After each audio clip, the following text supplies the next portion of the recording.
Welcome to Stories of Impact. In every episode, we travel the world to explore intersections of science and spirituality. I'm your host, writer Tavia Gilbert, and along with journalist Richard Sergey, every first and third Tuesday, we look through a new lens at old traditions, hear from new generations as they dream up innovative solutions, and learn new ways to make sense of modern life. This is Stories of Impact, the art and science of human flourishing. Usually, Stories of Impact brings you just that, stories. But today, we're offering a different take. When we spoke recently with Dr. Sean Westwood, Associate Professor of Government at Dartmouth College and the Director of the Polarization Research Lab, we knew we wanted to share the conversation with you as quickly as possible because it speaks so directly to the current moment. So let's jump right in. Here's Dr. Westwood. I study American politics and how partisan conflict manifests in the United States, its consequences, and its origins. What sparked his interest in the political science of partisan conflict? There were individuals in my peer group who were making judgments about others solely on partisanship. So, determining whether or not they wanted to have lunch with someone or spend time with them. And that seemed to be troubling to me, but perhaps indicative of a larger pattern. Obviously, it's the case that as an academic, sometimes we live in a bit of a bubble. So I was really interested in if what I was observing was a larger phenomena in the country or just something that was happening among hyper-motivated partisans. And that really started the research projects that have led to where I am today. What is the picture of partisanship in America today? It is the case in the US that not everyone votes. And of those subset who do vote, not everyone affiliates as a partisan. So some will say that they're Democrats, some will say that they're Republicans. About 30% will say they're Democrats, about 25% will say they're Republicans. If you actually probe those independents, the vast majority, about 90%, will say, well, I'm closer to the Republican Party or I'm closer to the Democratic Party. And those 10% who say that they're independent and don't lean towards one party or the other tend to just be super disengaged folks. So partisanship you can just define as if you self-label as a Democrat or a Republican, but it's often the case when doing analysis or when looking at the data, you need to also group those who would say that they're independents, but who really behave like Democrats or Republicans. What's his definition of polarization? In terms of polarization, I think there are three general ways that you can think about it. So one is ideological. Do you take a position that is to the extreme left or to the extreme right, and are others on the other side of the aisle taking the inverse position? And is that growing over time? The second is affective. What affective polarization captures is the extent to which we see our party as good and the other party as bad, so that the distance between us isn't ideological disagreement, but it's emotional and much less logical. So the idea is that most Americans really just don't know much about politics. If you're to ask them on what side of the debate do Republicans fall on abortion, they're probably going to get that right. But if you're to ask them on what side of, let's say, land use do Democrats fall, they're probably going to get that wrong. So we're in a world where Americans don't know very much about policy, but at the same time have very strong tribalistic connections to their party. And then I think the third way of thinking about polarization is just cultural, right? Like, are we dividing on issues outside of the political domain? But I think that most meaningful at the moment is probably effective because there's concern that effective polarization will motivate people to push back against democratic norms or engage in political violence or perhaps back away from the core principles of our country. To clarify, Dr. Westwood is referring to affective with an A, affective polarization. And what he means by that is So, affect here is just capturing the emotional sentiment you have to groups that you belong and animosity that you have to groups that you don't belong. Humans, by nature, form tribal affiliations, and also by nature, we view those who are with us very positively and those who are against us as very negatively. And it can be as simple as if you're in New York and you pay attention to the Yankees, you're a Yankees fan, you're going to view other folks who also like the Yankees more positively and folks who don't like the Yankees as much more negatively. And it turns out that these kind of basic instincts apply to things much more insidious than just baseball or football or region. They apply to politics and religion and other things like that. So what we're really focused on is how individuals came to hate the other side. This is a core investigation of Dr. Westwood's Polarization Research Lab. What has he discovered? We see in survey data that Americans hate the other side and seem to like their own side. We wanted to understand what are the consequences of that, right? So is it the case that this is just puffery? Is this just an attitude that people are expressing, or does it actually lead to negative outcomes? And more importantly, where does it come from, right? So how did we go from a country that in the 1970s was relatively indifferent towards the other side to a country where most Americans have very strong negative views of the other side? What is causing that change to manifest over time? And then is it the case that we have reached a stasis where partisan hatred isn't going to grow anymore? Or are we just continuing to see our political culture devolve further and further? Dr. Westwood is in the middle of a 3-year research study. What's his aim? There's, I think, a lot of American exceptionalism out there. We tend to think that what's happening to us is special, that our political system is special. And I don't know if that's the right way to think about it. So there's a view that democracy is a consistent enterprise, and that the threats that we're facing in this country are just a function of democracy, not necessarily a function of the profile or the nature of political conflict here. We wanted to figure out, are the problems that Americans are observing in their government an indication of our special situation as Americans, or are they just challenges inherent to democracy? And to do that, we're collecting really robust data on partisan animosity, so effective polarization, support for democratic norm violations, support for partisan violence in the US and in 5 countries across the globe. And we were really strategic in selecting these countries. We wanted countries that have a long history of stable democracy. We wanted countries that are pushing back from the chains of Soviet communism. And we wanted countries that are really unstable, countries that have a history of military coups, that are in an active state of war, or where democracy is becoming somewhat subservient to ethnic and religious divides. So the goal here is to try to understand the threats to democracy globally and not just within the US. So there's obviously a desire as an American to say, well, how does America compare? And that's really important, and that's something that we're doing. But I think the other component of this is just to try to document the threats that exist in those other countries that we're exploring. What are the 5 countries, and how are they chosen? So we're looking at Brazil, Germany, India, Israel, and Poland. So we wanted to not just randomly pick countries from the world. We also didn't want to pick countries that only came from one region, so Europe or Asia. We wanted to try to maximize our coverage across as many points of difference as possible. And as I said, we wanted to have that spectrum, right? So Germany is a relatively stable democracy, at least in the period post World War II. Poland represents new democracy, a country that's pushing back from communism. Brazil and India have histories of military coups, of unstable governments, and a great deal of political violence. So they're much more towards the edge. And then Israel is a country that's now facing an active military conflict.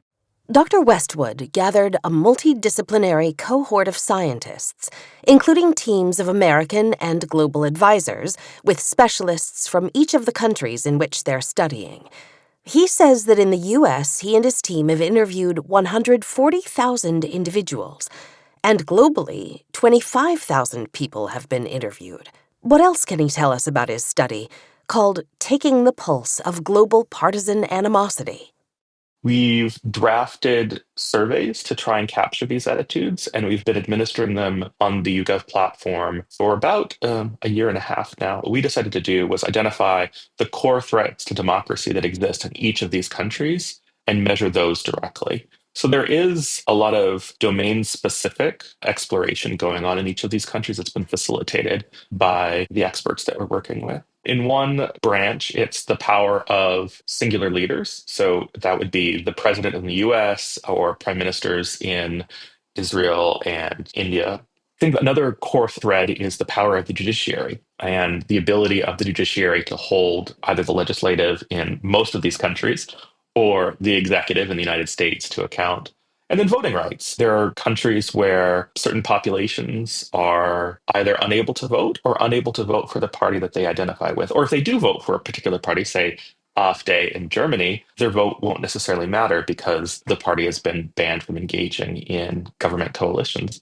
There are legitimate reasons to not want AfD to be in a coalition, but there are perhaps less legitimate reasons to want to exclude minority populations from voting rights in other countries. So I think what we're trying to do is certainly document positive threats, but also negative threats, and to try to understand how common these negative attitudes are across the world. What are the Polarization Research Lab's findings so far? If you listen to American media, the expectation is that America is the worst. There have been a number of prominent research studies that now say that American government is no longer democratic. And it is certainly the case there are a lot of threats towards democracy in this country. I don't want to trivialize them. But if we think about threats to democratic norms and public support for threats to democratic norms, public support for democratic norm violations is much, much higher in other countries, especially countries that are much less stable. American public support is near the bottom. Germany's also doing quite well. So Germany and America seem to be relatively consistent in terms of public support of rejecting democratic norm violations. Yes, there is an American problem, but globally, thinking of India and Brazil and Poland, globally, the problem might even be far worse. It's a similar story for political violence. American support for political violence is very, very low relative to other countries that have regular kidnappings and assassination attempts, far more regular than what we see in the US, seem to have much higher support for partisan violence. So in terms of where we are as a country, I think there's a lot of room for optimism.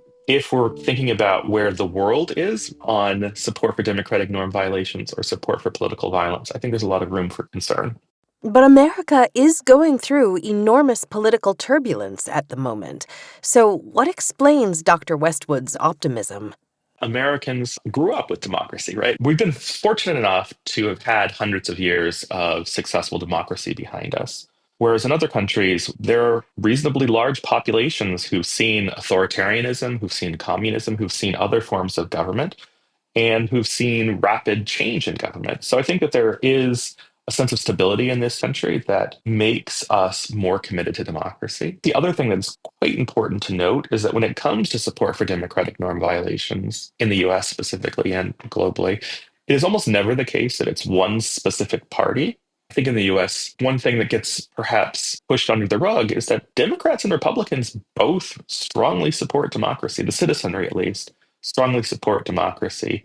And when it comes to support for norm violations, things like overturning court rulings made by justices appointed by the other party, or censoring the opposition, or removing polling places in areas dominated by the political opposition, those are minority views. And that's consistent for both Democrats and Republicans. I think the fundamental point, though, is that Americans aren't demanding anti democratic behavior. And we can see that in some more topical issues right now. Americans are not behind Doge. They're not behind Elon Musk. They're not behind a lot of what is transpiring in Washington right now. So it isn't the case that there's this demand for anti democratic attitude.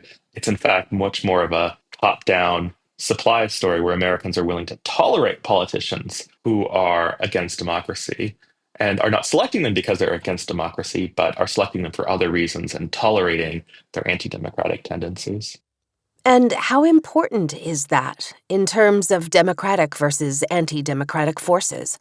Americans aren't stupid. They know that Trump stands for some very troubling policy positions. But if you were to ask Trump voters, many of them will say, yes, I don't agree with that, but I think he's right on the economy, or I think he's right on immigration, or I think he's right on other policy areas. So it isn't that Americans are inattentive to what their leaders are doing. It's just that in making the voter calculus, they would much rather pick someone who agrees with them on their core policies, but may disagree on democracy. So the key then is to try and convince the public to vote on democracy, or even more importantly, to try and convince elites that democracy matters. So if you're in office now and you see that your voters will support you even if you push back against democracy, there are very little incentives for you to stand up to democracy. We need leadership to push back, right? We need leaders in both parties, in the House and the Senate, to stand up for democracy, because the voters aren't going to be able to do it, certainly in any reasonable way, in a responsive timeline. So it has to come top down. It has to be the case that our elected officials say democracy is what matters. What are the findings from the other 5 locations of the study, the takeaways about the leadership of those countries? I think a really interesting case is India, because essentially the political divide is the religious divide. The ruling party, the BJP, is a Hindu nationalist party. So the leaders of that party are able to capitalize not only on political affiliation, but often also on religious affiliation, which makes it even more challenging to push back as a citizen in India. We have a similar phenomena in Israel, where the political powers often align with religious factions. So I think that in the US, we're actually quite lucky because we've only got this one dimension separating us. We've only got politics. But in other countries where race or ethnicity or religion overlap with partisanship, it's even more challenging for the citizenry to push back or to select another candidate or to vote for another party. So, to a certain extent, I think that the path that Americans are on is perhaps easier to correct than the path that India is walking down. Does Dr. Westwood agree that religion is playing a bigger role than ever in American politics as well? So certainly religion is creeping much more into politics, but I think the key is that there are Catholics who are Republican and Catholics who are Democrat. There are Jewish folks who are Republican, there are Jewish folks who are Democratic. It isn't that there's this perfect sorting where everyone who identifies in one religion is in one party and everyone who identifies for another is in the other party. It is the case, though, that you're quite right. There is a growing sense of religious identity, especially among evangelical populations, that is moving towards the Republican Party. And that's been happening since Ronald Reagan in the 1980s. What have been some of the surprises of his study?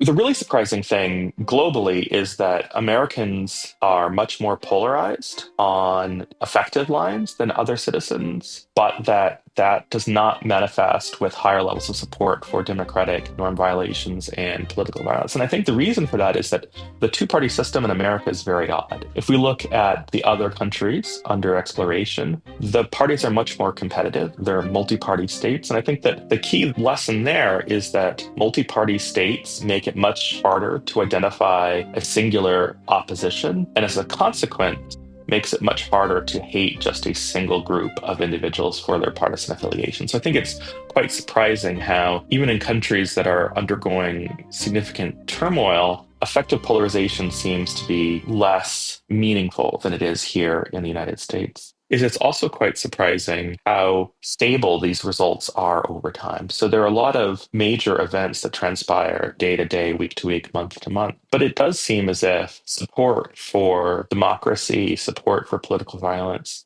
seems to be pretty stable, which suggests that Americans and Europeans and everyone in our data set, they're thinking about democracy with a much greater sense of principle and a much greater sense of cohesion than perhaps many might expect. So I think the results are quite surprising. So we saw two assassination attempts for Trump in the 2024 campaign. And because we're collecting data daily, we can actually monitor changes at really small timescales. And we actually found the opposite, I think, of what most in the pundit class were worried about. We found that in response to the first assassination attempt, Republicans specifically did not grow to endorse violence. In fact, it was quite the opposite. Republicans became much less supportive of political violence, political murder especially, with it dropping to essentially zero. And that's not true just for Republicans, but also for MAGA Republicans. We also saw a strong sense of affiliation or identity with the Republican Party. So after the assassination attempt, Republicans became much more connected to the Republican Party, but didn't manifest anger towards the Democrats. We have evidence to suggest that the public is responsive to truly major events, but that it is not clear that the public is willing to escalate in response to major events. Now, that certainly could change in the future. That certainly could be the case moving forward. But at the moment, at least, it does seem as if there's not a desire to escalate in response to crisis. While Dr. Westwood has heard talk in the pundit class of a soft civil war going on in the U.S., he says he doesn't have any evidence of that. We have lone wolf individuals who are deeply troubled committing acts of political violence. And the key thing that defines most of those folks is that they are not coordinating with any kind of hierarchy structure. They're acting on their own. So we don't see coordinated attacks against the government. We don't see coordinated attacks against political parties. And we don't see individuals who are otherwise rational deciding that they're going to commit acts of political violence. Now, of course, there are exceptions to this. We had January 6th. We've had a number of individuals who've committed acts of violence that are not motivated just by mental illness. But I think that the major events that define political conflict in this country are not violent. And when they are violent, are not coordinated. I think it's hard to reconcile with a world of a civil war or a soft revolution. It just seems to be isolated events without a cohesive overall narrative. How does the January 6th attack on the U.S. Capitol fit into his rubric? Dr. Westwood says, January 6th is a really troubling event for two reasons. So the first is that it happened at all, and the second is how it's been rehabilitated or redefined in the period that followed. So there are a number of really prominent folks in the media who have successfully redefined the event, along with Donald Trump himself, as patriots protesting and supporting the country, and really do gloss over the deaths that occurred, the assaults that occurred, the property damage that occurred. So is January 6th an example of really troubling political violence? Yeah, absolutely. Is it an example of an isolated event that has not led to future events? I think also, yeah, absolutely. So there really was a risk that January 6th would have been more than what it was, that it would have manifested with conflict on the 7th, the 8th, the 9th, right? That there would have been extreme pushback against the government. There would be localized events across the country, but we just didn't see that. There was an effort to kidnap Gretchen Whitmer in Michigan, but that was stopped. And other than those two events, we have not seen any kind of coordinated attacks against our government institutions. So I think that January 6th was troubling, but it didn't become a watershed moment. It didn't become an inflection point where the public starts to become more violent. would he call it an outlier? So I would call it an outlier in objective terms, but I don't think that I would want to use that term more publicly just simply because I think people would misinterpret it to suggest that it wasn't important. So I think it was very, very important, but it is not something that has happened with any regularity or something that I think is indicative of overall patterns in this country. So methodologically, intellectually, it's an outlier, but still one worthy of a lot of attention.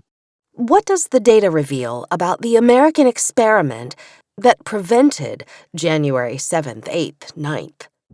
We do find that between 1% and 2% of the American population is willing to support political violence, willing to stand behind political violence. But they're dispersed. There aren't clusters of these folks in Chicago or New York. We have lots of folks who are willing to support political violence, but they're in communities all across the country and aren't aware of one another. So there's really no ability to act in a coordinated way. I think that's really the primary explanation for why we didn't see further violence on the 7th and the 8th. A lot of the folks who showed up on January 6th did have some sense that they were going to question the election outcome, that they were going to march in the Capitol, but a lot of them were kind of sucked into the event, were drawn into the Capitol by others who were leading the assault. We just didn't have that kind of leadership emerging elsewhere. So I think that the biggest explanation is that these folks are diffuse and disconnected. Now, that of course does suggest that it is possible for them to come together, right? It is possible for them to grow some kind of hierarchy. It is possible for them to grow some kind of cell-based structure, but we just don't have that right now. Is the possibility of January 6th sort of violence present in the other places he studied?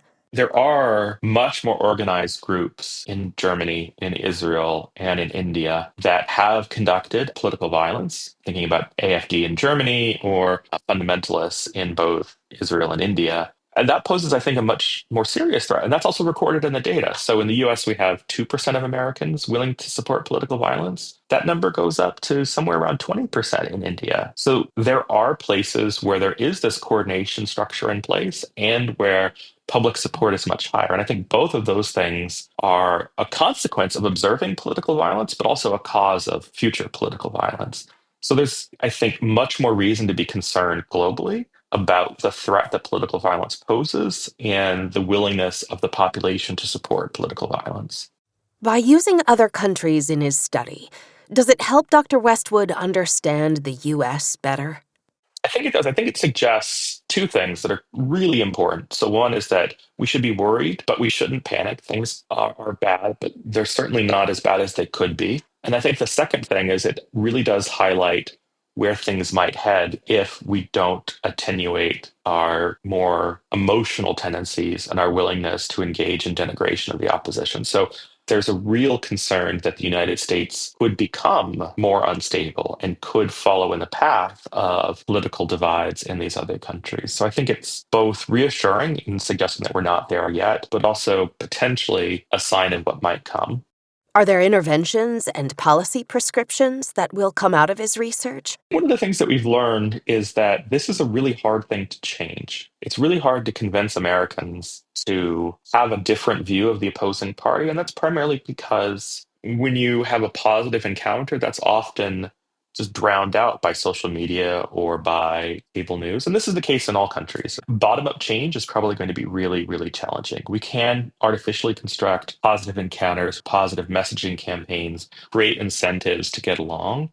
But the reality is the change is probably going to need to come top down. We're going to need to find ways to make our politicians more willing to stand for the principles of democracy, to not vilify the other party, to agree that in competitive democratic systems, there's going to be disagreement, there's going to be policy conflict, but that doesn't necessarily mean that those who disagree are immoral or unpatriotic or evil or whatever negative label you might want to ascribe. It's really the case that we need more positive messaging and leadership. It doesn't mean that we shouldn't try from the bottom up, but I think for the bottom up movements to have success, they need to co-occur with really healthy top down messaging. And that sounds almost impossible, right? Like in the current system, imagining leaders who are going to commit to civility.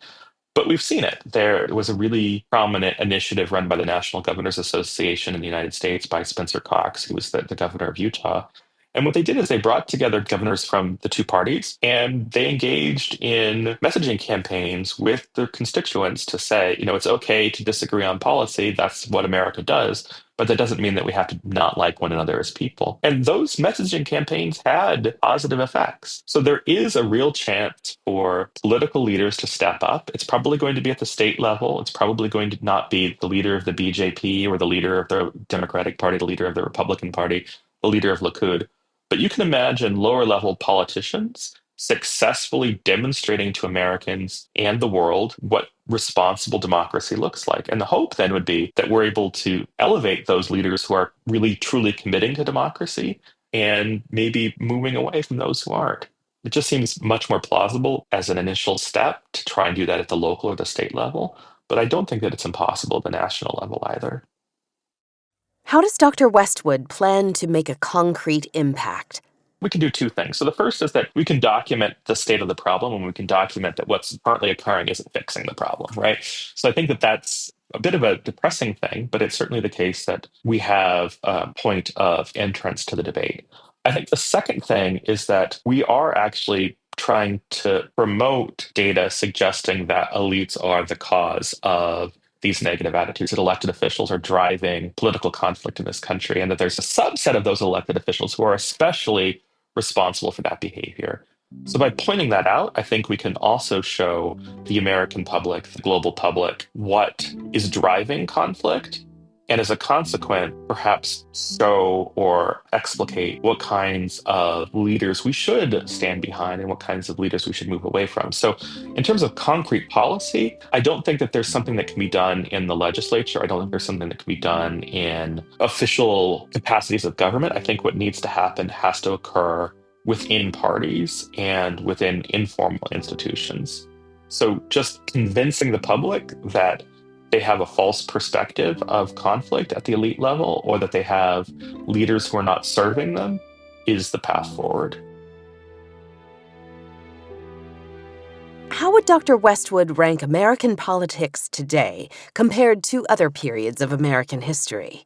There's a fundamental problem in trying to make empirical claims about the nature or the magnitude of partisan conflict in this country. We started seriously collecting these data in the 1970s. So we have this tendency to say that things are bad today relative to where they were in the 70s. But I don't think that accurately reflects the low points of our history. So, in terms of political conflict, we have gone through a civil war. We went through the civil rights movement. Today, a lot of headlines focus on Donald Trump and his lack of responsiveness to the courts. But I think people forget that Andrew Jackson, in response to the Supreme Court, said they've made their ruling, now let them enforce it. We have seen presidents openly mock the judiciary and the legislative branch, but we've recovered. I think it's also the case that we tend to potentially romanticize some of this. So FDR was quite willing to eviscerate disagreement within the executive branch and within the legislative branch to keep his New Deal policies alive.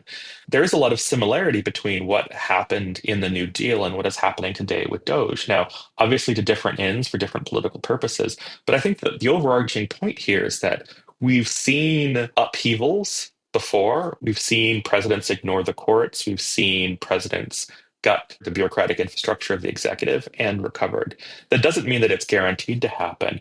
But I think the really important point is that we shouldn't give up on democracy. We shouldn't see what's happening now as a coup or an unrecoverable constitutional crisis. That may very well happen, but we're not there yet.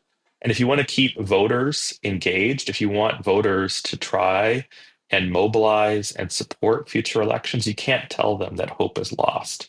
So I think that the most irresponsible thing that a politician could do right now is argue that democracy is over. I think what we want to do is very carefully and very rationally explain that democracy is under threat, but that there is still a democratic system in place. Don't give up. I think the other thing I would say is when it comes to political violence, we are nowhere near peak political violence. In the 1970s, there were eco-terrorists, there were bombings, there were kidnappings and assassinations.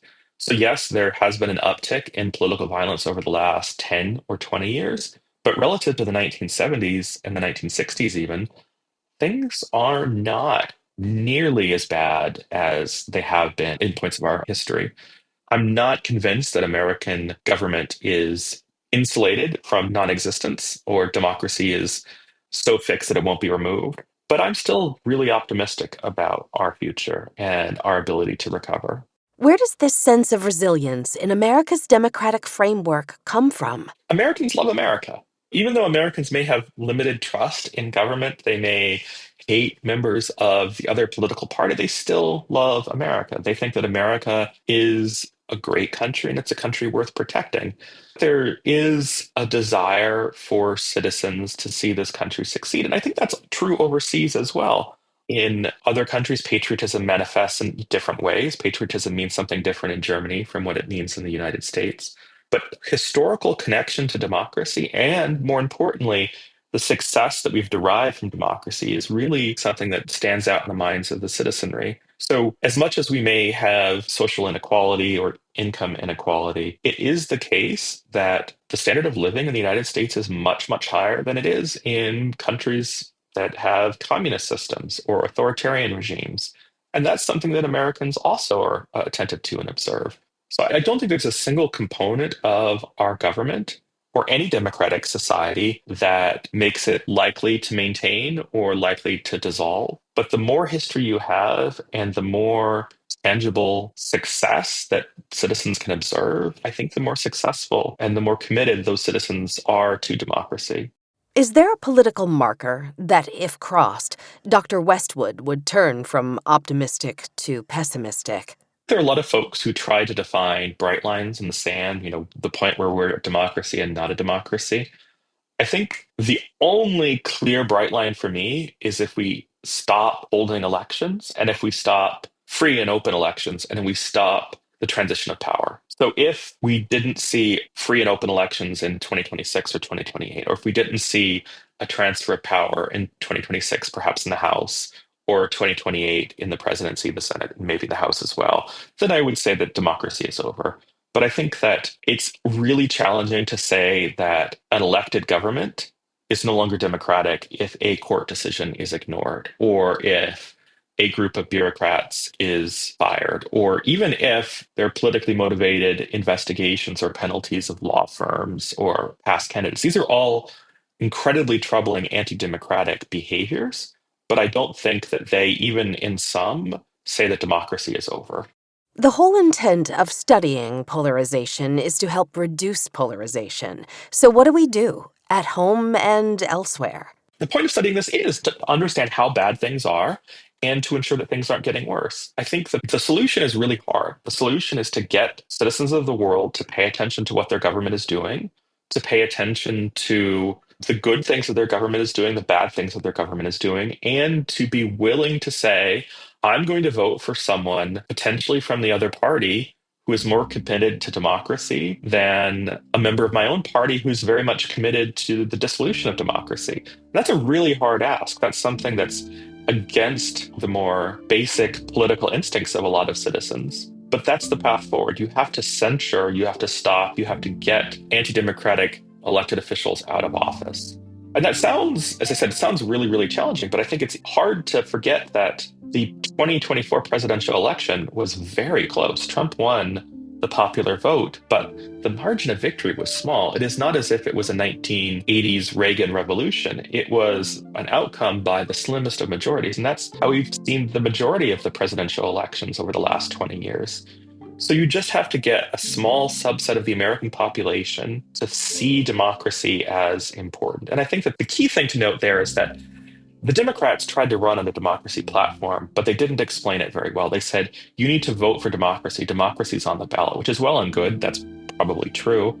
But to get the public to pay attention to that, you have to explain why. You have to say that you need to vote for democracy so that your standard of living is maintained, so that your kids will have a better quality of life than you, so that your retirement is secure, so that inflation goes down. And if you're able to make those kinds of arguments, well-informed, careful arguments, I do think it is possible to convince a substantially large enough portion of the American public to commit to democracy that election outcomes in the future very well might flip to more pro-democratic candidates. And I don't think that that means, not voting for Republicans, voting for Democrats. I think that there are a lot of folks in both parties who are very strongly Democratic. And I think that there are populists in both parties as well. And the last thing that we want is to go from a Republican populist to a Democratic populist, because I think that's just going to make it so that these kinds of extreme politicians and the extreme conflict that goes around them become the norm. I think what we need, honestly, is to go from a destructive candidate to a really boring, technocratic, effective political leader. We'll be back next week with a second timely interview with Dr. Kurt Gray, author of Outraged: Why We Fight About Morality and Politics and How to Find Common Ground. In the meantime, please help us make an impact and share the Stories of Impact podcast. You can get in touch at storiesofimpact.org. This has been the Stories of Impact podcast with an interview by Richard Sergey. Written and produced by Tavia Gilbert for Talkbox Productions. Assistant producer Oscar Falk. Music by Alexander Filipiak. Mix and master by Kayla Elrod. Executive producer Michelle Cobb.